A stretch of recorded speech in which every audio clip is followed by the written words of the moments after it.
Gloire à Jésus. Voilà, je voudrais que nous ouvrions nos Bibles dans le livre d'Exode. Est-ce qu'on peut rester debout quelques minutes seulement? Exode chapitre 15, à partir du verset 22. Donc, dans la vie chrétienne, il peut vous arriver, et il vous arrivera, comme il arrive à la plupart des chrétiens, les enfants de Dieu authentiques, de connaître le désert dans leur vie, après avoir reçu Jésus, après être sortis du monde, bien qu'ils parlent en langue, il est rempli du Saint-Esprit, il traverse le désert. Le désert n'est pas nécessairement ou spécialement ou obligatoirement un lieu de souffrance. C'est un lieu de brisement, un lieu d'épreuve, là où Dieu vous façonne,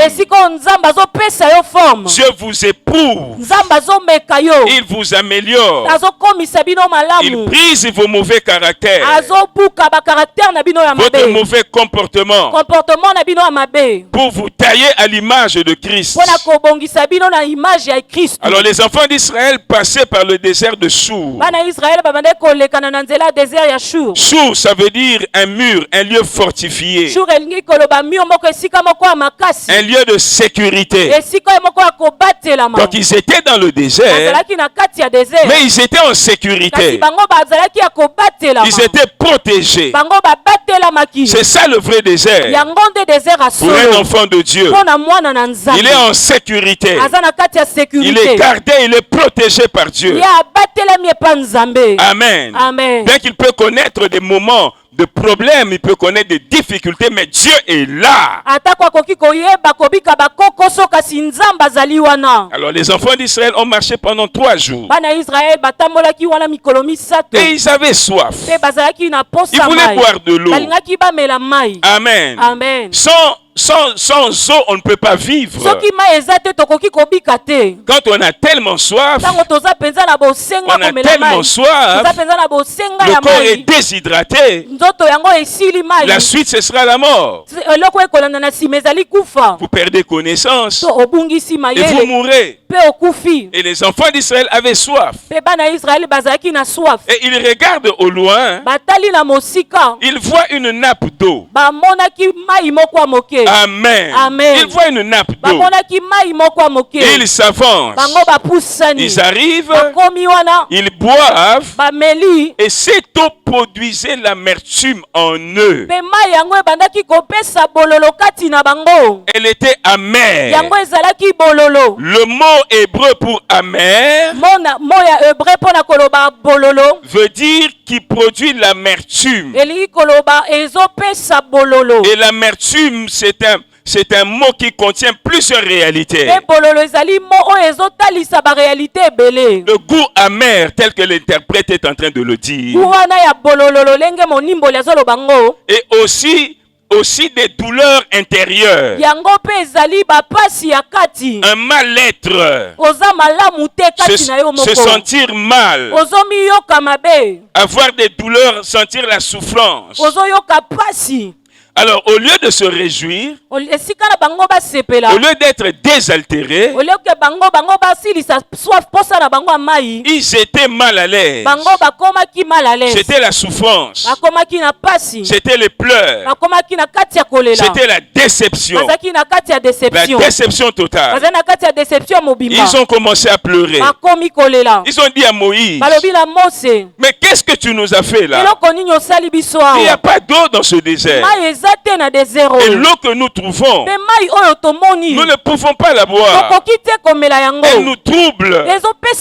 Elle nous fait mal. Nous ne pouvons pas dormir. Nous ne pouvons pas avoir la paix. On ne sait rien faire. Il n'y a pas moyen de boire cette eau.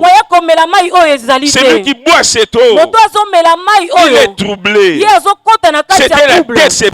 Dans la vie chrétienne, vous aurez des déceptions. Dans ce monde, vous aurez des déceptions. Cela est normal. C'est ce que représente l'eau de Mara. L'eau de représente les espérances de ce monde. C'est que le monde peut offrir pour soulager la misère du peuple de Dieu,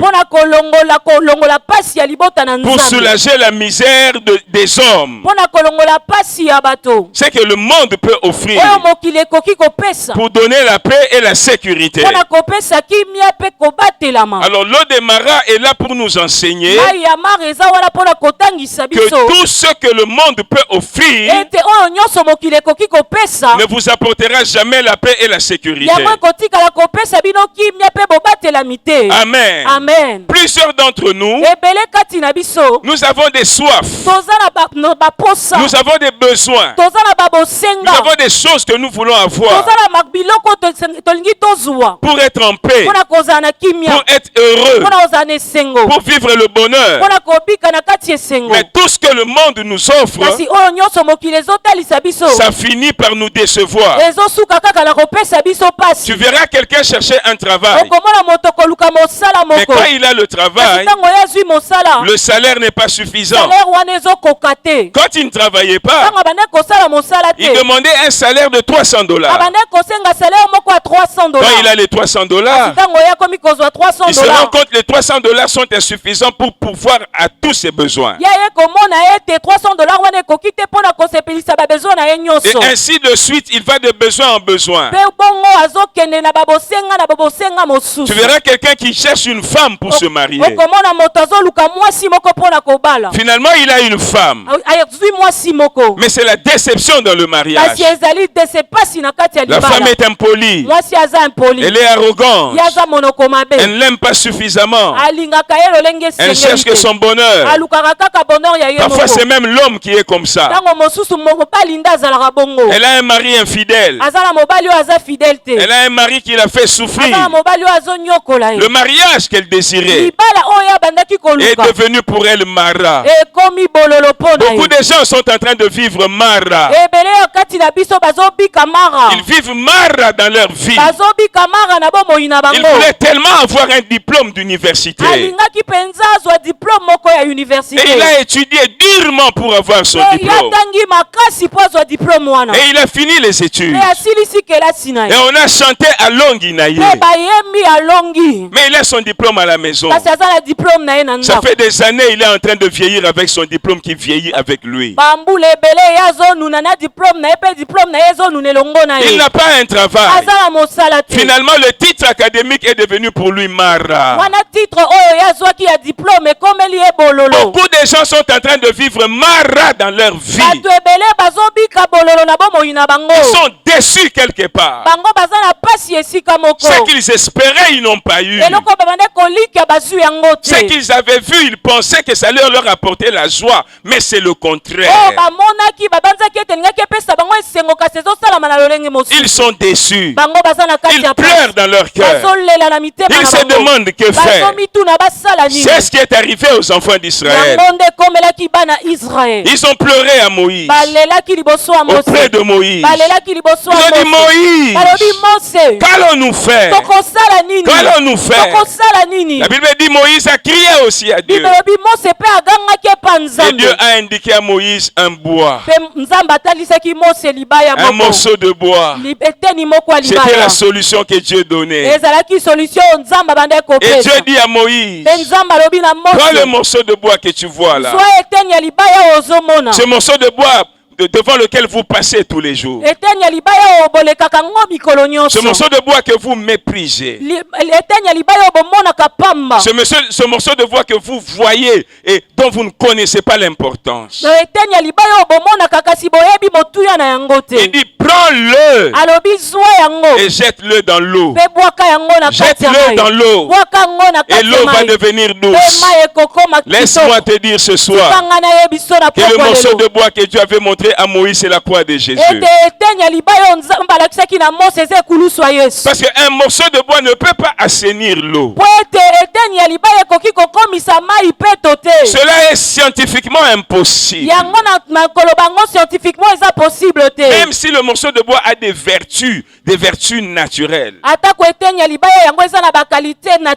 Une fois jeté dans l'eau, il perdra ses vertus. Et après quelque temps, l'eau va redevenir amère. Mais le morceau de bois que Moïse avait jeté dans l'eau a assaini l'eau, a rendu l'eau douce. Et il pouvait boire pendant des jours et des jours. Et ce morceau de bois, c'est la croix de Jésus. La croix de Jésus est capable de rendre ta vie douce. La croix de Jésus est capable d'améliorer ta vie. La croix de Jésus est capable d'améliorer ton mariage. La croix de Jésus est capable d'améliorer ta santé. Elle est capable de faire plus que cela. Quand ils ont bu l'eau qui était devenue douce, Dieu leur a dit, c'était une épreuve. C'était une épreuve. Et Dieu leur donne des ordonnances. Et Dieu leur donne une nouvelle révélation de lui. Il leur donne une nouvelle révélation de lui.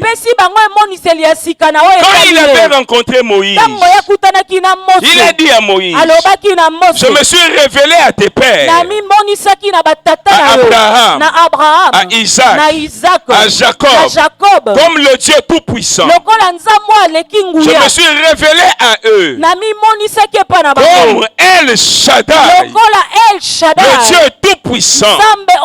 Mais toi, Moïse, tu reçois une révélation supplémentaire que eux ne connaissaient pas. Toi, tu vas me connaître sous mon vrai nom. Mon nom Jéhovah. Mon nom Yahweh. Mon nom je suis l'Éternel. Je me révèle à toi comme celui qui était, qui est et qui sera. Je suis. Ça veut dire il est aujourd'hui ce qu'il était hier. Et hier il était ce qu'il est aujourd'hui. Et aujourd'hui il est ce qu'il sera demain. Et demain il sera ce qu'il est aujourd'hui. Ça veut dire qu'il ne change pas. Il s'est révélé à Moïse comme le je suis, l'Éternel, celui qui n'a ni commencement ni fin, celui qui est la source de tout, celui qui est le créateur, le promoteur de toutes choses. Il peut être il peut être ce que toi tu veux, ce dont toi tu as besoin. Voilà ce que je voulais dire. Il peut être ce dont toi tu as besoin. Il s'est révélé ainsi à Moïse dans le désert. Mais notre Dieu, il se révèle progressivement. Mais là, à Sour, dans le désert de Sour, il leur donne une autre révélation.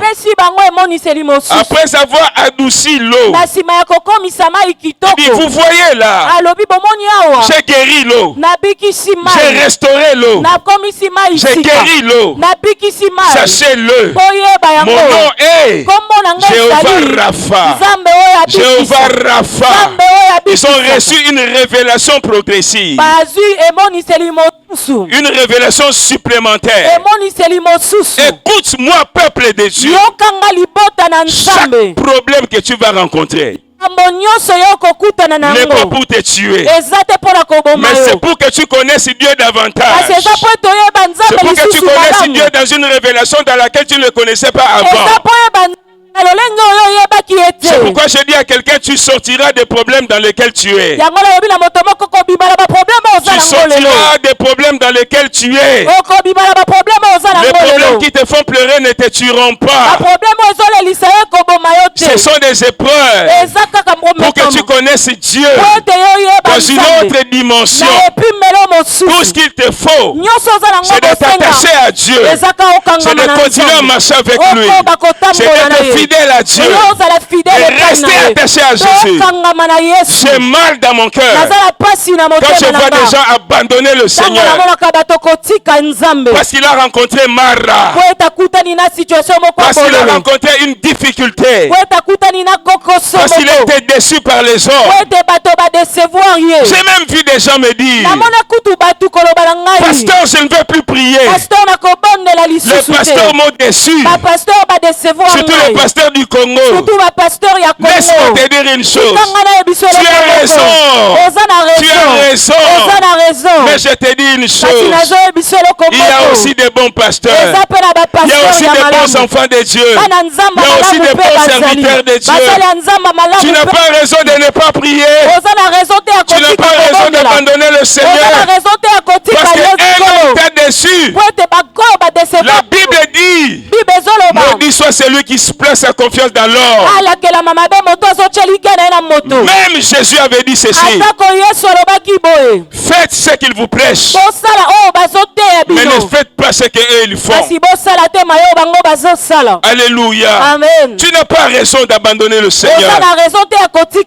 Dieu existe et Dieu est bon. Et Dieu veut te sauver. Et il veut changer ta vie. Il veut que ta vie ne soit plus mara. Écoute-moi mon frère. La solution de Dieu, c'est la croix de Jésus. C'est la croix de Jésus. Dieu ne leur a pas donné des comprimés. Non. Il leur a donné un bâton, un morceau de bois qui est la croix de Jésus.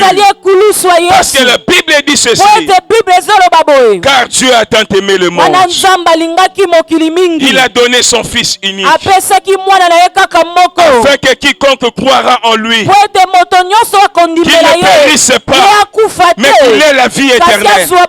La vie éternelle. Dieu a donné Jésus.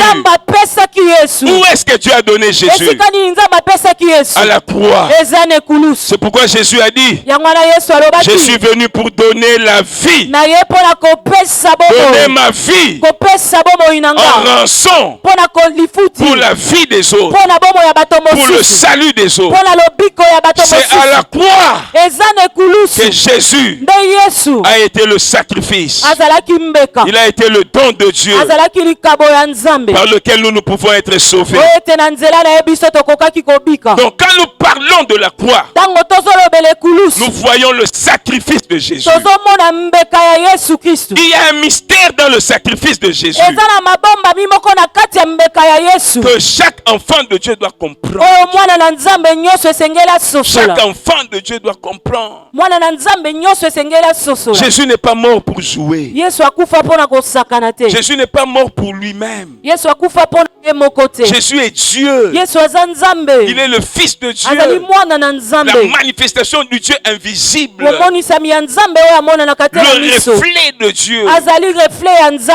Tout celui qui veut voir Dieu doit regarder à Christ. Christ est Dieu qui a visité le monde. Il est mort, il est ressuscité le 3e jour. Il nous a laissé sa parole. Sa parole qui est lui-même. Parce qu'il se nomme lui-même la parole de Dieu. Et donc tout celui qui entre en contact avec la parole, il entre en contact avec Jésus. Il est l'expression de l'amour de Dieu. Parce que voyez-vous, la Bible dit Dieu a tant aimé le monde. Il a donné Jésus. Il a donné son Fils pour que celui qui croit en lui ne périsse pas. Ça veut dire quoi? Le monde que nous voyons, tel que nous le voyons aujourd'hui, n'est pas à l'image de ce que Dieu voulait. Ne ressemble en rien à ce que Dieu voulait que le monde soit. Ce que nous vivons aujourd'hui, c'est le résultat du péché. Et la Bible nous montre comment le monde s'est détérioré à cause du péché. Dans le jardin d'Éden, l'homme a péché contre Dieu. Il a violé la loi de Dieu. Et le péché est entré dans le monde.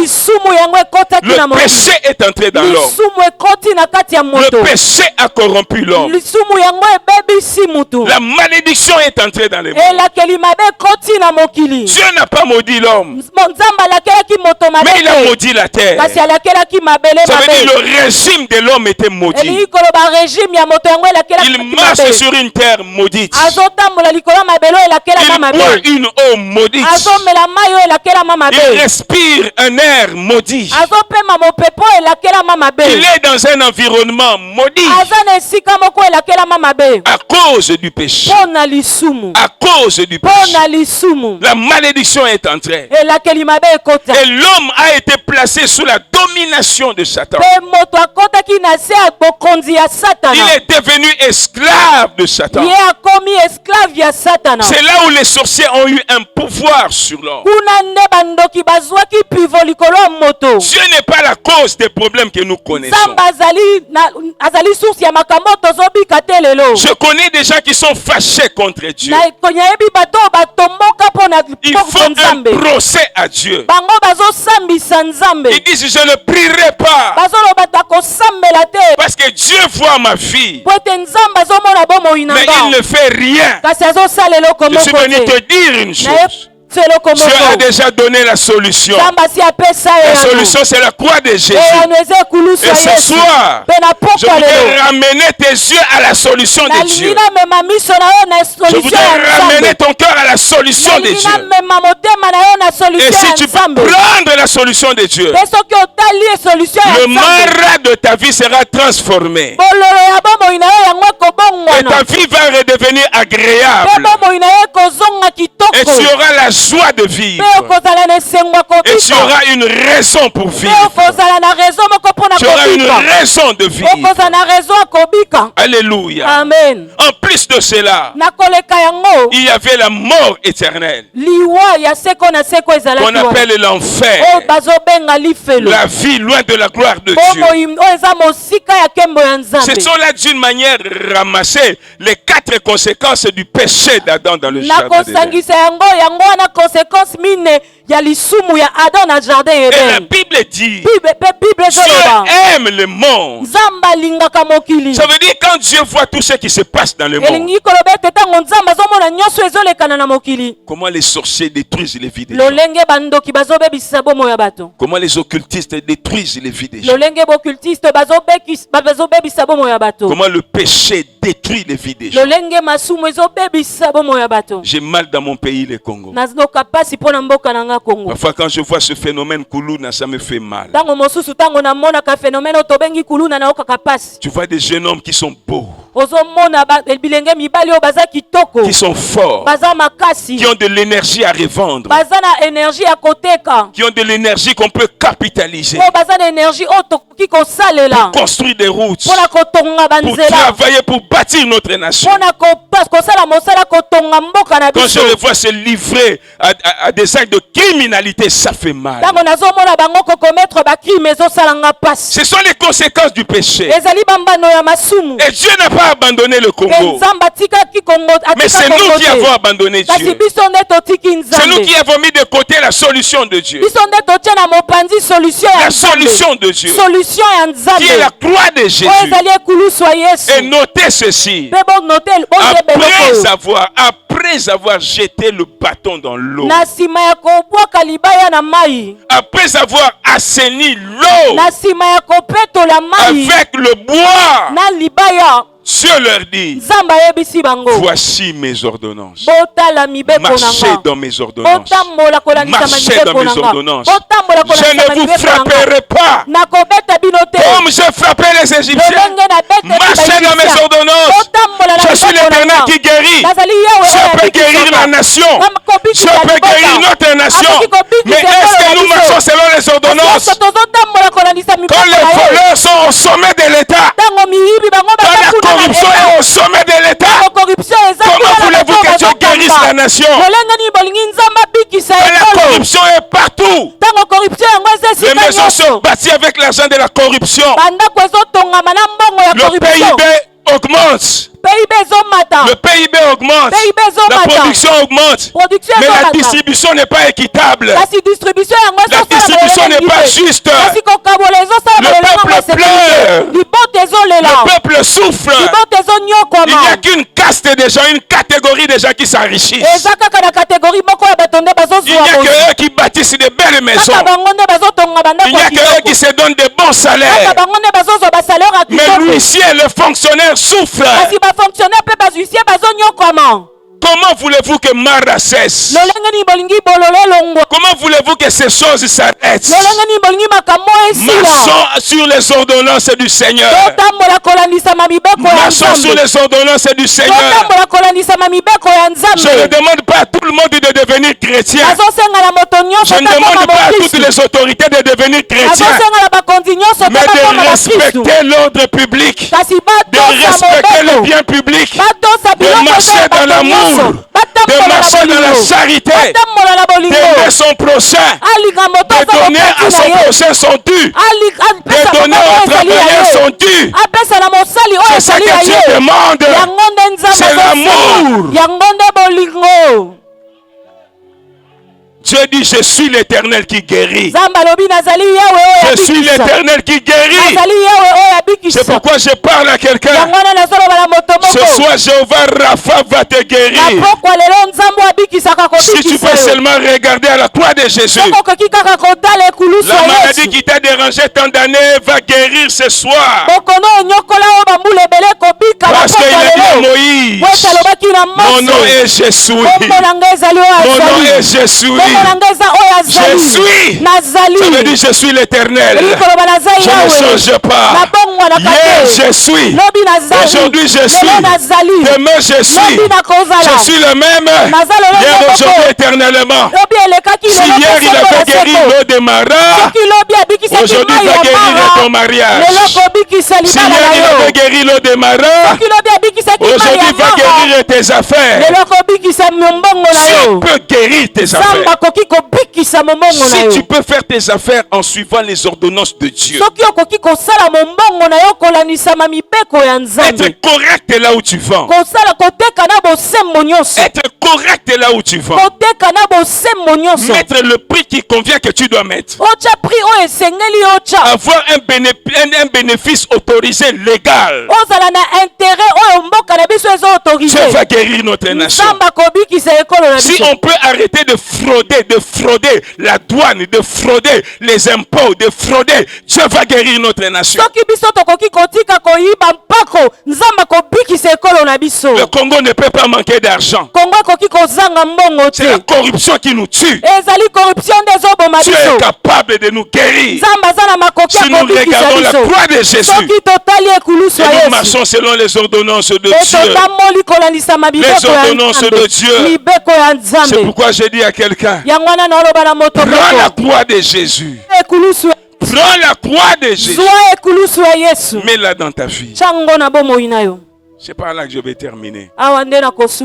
C'est le premier jour. Nous allons prendre un temps pour la prière. Mets la croix de Jésus dans ta vie. Tu me poseras la question. Comment est-ce possible? Comment est-ce possible? Oui, c'est possible. Lorsque tu reçois Jésus. La Bible dit dans Romains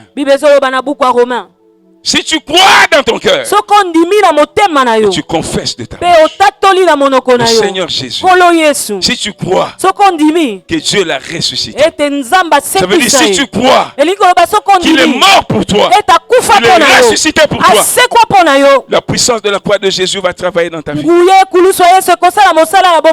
Si tu le crois, Jésus est mort pour moi. Il n'est pas mort pour lui-même.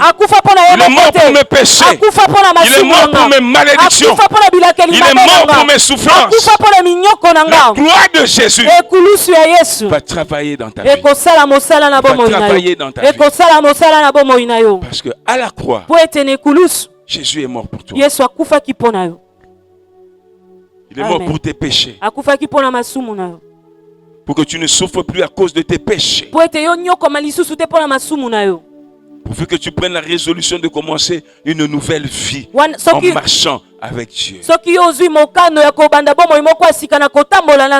Jésus est mort pour enlever la malédiction dans ta vie. La Bible dit il a porté nos malédictions. Il s'est fait malédiction pour nous. Il s'est fait malédiction pour nous. À la croix de Golgotha, Jésus n'est pas mort pour lui. Le châtiment qu'il a reçu, c'était pour toi. Parce que la justice de Dieu exigeait cela. Dieu a dit à Adam, comme tu as fait ça, tu mourras. La terre est maudite. Le serpent va manger la poussière, toi tu vas rentrer dans la poussière. C'est-à-dire, Satan avait maintenant la domination, l'autorité sur l'homme. Il a dit, tu vas s'aimer, mais tu vas moissonner des épines, la souffrance. Mais comme Dieu aime l'homme, il veut bénir l'homme. Mais lui, il est en même temps juste. Sa justice exige que son jugement soit exécuté. Il a rendu un jugement sur l'homme. Il faut exécuter le jugement. Parce qu'il est juste. Il est le juste juge. Il a dit à Adam, tu mourras. La terre est maudite. Ta terre est maudite. Tu vas souffrir. Tu vas moissonner des épines. Il dit à Ève, le mari va dominer sur toi. J'augmente tes douleurs. Tu auras des enfants avec difficulté. La stérilité a commencé là. Les troubles dans le mariage ont commencé là. Il dit à Adam, tu vas rentrer dans la poussière. Les maladies ont commencé là. Et il dit au serpent, toi tu mangeras la poussière. Les sorciers ont une autorité sur nous. Ce jugement devait s'accomplir. Amen. Amen. Sur l'homme. Pour que Dieu soit trouvé juste dans sa justice. Mais en même temps, il veut bénir l'homme. Il veut bénir l'homme. Et en même temps, il doit exécuter son jugement. Que faire? Il faut trouver quelqu'un qui meurt place de l'homme. Il faut trouver quelqu'un qui porte le jugement de l'homme. Il faut trouver quelqu'un qui prenne la place de l'homme. Un substitut qui porte le jugement pour que l'homme n'ait plus à subir des conséquences de son péché. Sur la terre, dans le ciel, personne ne pouvait prendre la place de l'homme. Personne. Parce que l'homme a été créé à l'image de Dieu. Il n'y a qu'un Dieu qui peut mourir pour l'homme. Il n'a pas été créé à l'image d'un ange. Il n'a pas été créé à l'image d'une bête. Voilà pourquoi Dieu, dans son amour, il s'est fait chair. Il s'est fait chair. La Bible dit le mystère de la piété. piété est grand. Dieu s'est fait chair. Jésus est Dieu qui s'est fait chair. Il est le Fils de Dieu et la manifestation du Dieu invisible.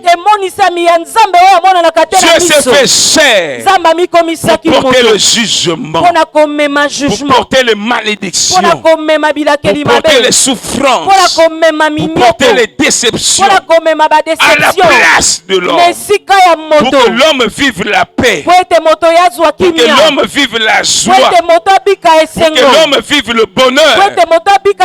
Dieu a porté ses souffrances à la croix de Golgotha. Si tu peux croire ça, tu seras sauvé. Si tu peux croire ça, tu seras délivré. C'est si simple. Mais la Bible dit, qui a cru ce que nous avons annoncé? Les choses de Dieu sont simples. On est sauvé par la foi. On est guéri par la foi. Il n'y a pas de bougie. Il n'y a pas d'eau. Il n'y a pas d'huile. C'est la foi. Si tu crois, tu verras la gloire de Dieu. Si tu crois que Jésus est mort pour toi, c'est pourquoi Dieu avait dit à Moïse, prends le bâton, jette ça dans l'eau. Jette ça dans l'eau. Quelque chose de simple et rien de compliqué. Amen. Avec Dieu, on marche par la foi. Si tu peux accepter, si tu peux croire ce soir que Jésus est mort pour que tu sois guéri, quelque chose va se passer dans ton corps. Si tu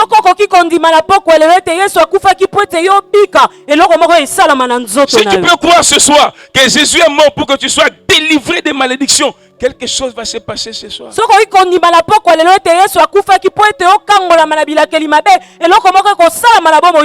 La Bible dit, si tu crois dans ton cœur, tu confesses de ta bouche, tu seras sauvé. C'est ce que nous allons faire. Parce que quiconque invoquera le nom du Seigneur, il sera sauvé. C'est la troisième chose que nous allons faire ce soir. Nous allons invoquer le nom du Seigneur. Nous allons déclarer la victoire de Jésus à la croix. Nous allons déclarer que nous croyons que Jésus est mort pour nous. Toutes les personnes qui s'approchaient de Jésus, les aveugles se sont approchés de Jésus. Jésus leur a demandé, est-ce que vous croyez? Est-ce que vous croyez que je peux le faire? Ils ont dit, nous le croyons. Jésus leur a dit qu'il vous soit fait selon votre foi. Si tu crois que Jésus va te toucher, si tu crois que Jésus a porté la maladie là qui te dérange, si tu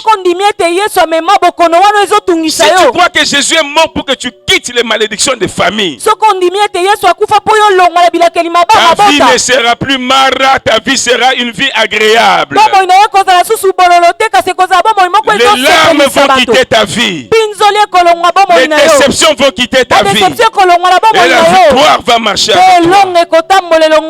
Si tu crois, lève-toi là où tu es, nous allons prier. Lève-toi là où tu es, nous allons prier. Il y a une femme dans la Bible. Oh, elle s'approchait de Jésus. La Bible dit depuis la maison. Depuis la maison. Écoute ce qu'elle disait. Si je peux seulement. Si je peux seulement toucher son vêtement, je serai guéri. J'aimerais que quelqu'un ait la foi de cette femme. Il est la foi de cette femme. Et qu'il touche la parole de Jésus. Qu'il touche Jésus dans sa prière. On peut le toucher par la foi. Parce qu'il dit quiconque invoquera, il sera sauvé. Mais peut-être que tu n'as jamais reçu Jésus dans ta vie. Peut-être que tu ne lui as jamais donné ta vie. Peut-être que tu avais été blessé. Tu as été blessé, déçu. Et tu avais pris des résolutions dans ton cœur de ne plus jamais prier. Et ça t'a rendu un homme amer. Ça t'a rendu un homme désagréable. Ce soir, c'est le moment où tu dois te réconcilier avec Dieu. Que tu te réconcilies avec Dieu. Que tu reviennes à Jésus. En dehors de Jésus, il n'y a pas de vie. En dehors de Jésus, c'est la déception totale. Il dit dans sa parole, je ne mettrai pas dehors tout celui qui vient à moi. Je ne mettrai pas dehors. Il dit, venez à moi avec tous vos fardeaux. Même si tu es connu pour être la championne des avortements. Même si tu es connu pour être un criminel. Jésus est mort pour toi. Jésus est mort pour toi. La Bible dit, Dieu a tant aimé le monde. Il a donné son fils. Jésus est mort pour toi. Alors lève ta main, je voudrais prier avec toi. Si tu veux donner ta vie à Jésus ce soir, si tu veux recevoir Jésus-Christ ce soir, lève seulement ta main là où tu es. Lève ta main, merci ma soeur. Merci mon frère là-bas. Lève ta main très haut. Même si tu es derrière, lève ta main. Jésus t'aime. Lève ta main. Merci, garde ta main en l'air. Garde ta main en l'air. Maintenant, je veux que tu prennes courage. N'aie honte de personne. C'est un grand jour pour toi. Le jour des grands changements. Où ta vie ne sera plus marra. Ta vie va devenir agréable. Alors prends courage, approche-toi, je vais prier avec toi. Approche-toi mon frère, protocole aider les gens. Approche-toi mon frère. Seigneur, je remets mes frères entre tes mains. Même ceux qui prient avec moi en direct. Je les abandonne entre tes mains. Marche avec eux. Sois avec eux. Simba bango. Marche à soutien.